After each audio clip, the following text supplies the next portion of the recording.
দেখো চলে এসেছি এই মন্দিরটায়।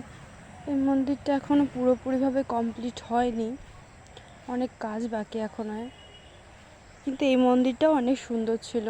এই মন্দিরটা শিব ঠাকুর ছিল এবং 3টে কালী ঠাকুর ছিল।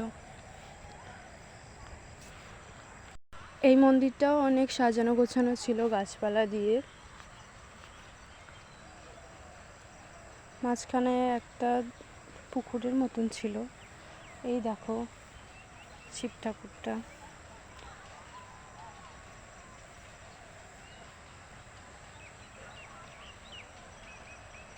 তারপরে টোটো ধরে বাড়ি চলে যাচ্ছিলাম, অনেকটা দেরি হয়ে গেছিলো। তারপরে আর টেনে মেনে ভিডিও করতে পারিনি স্টেশনেরও। দেখো স্কুলের সামনে চলে এসেছি। আমাদের স্কুলের নাম রাধানগর হাই স্কুল এইচএস। দেখো নিমকি মাখা নিয়ে তারপরে বাড়ি চলে এসেছিলাম।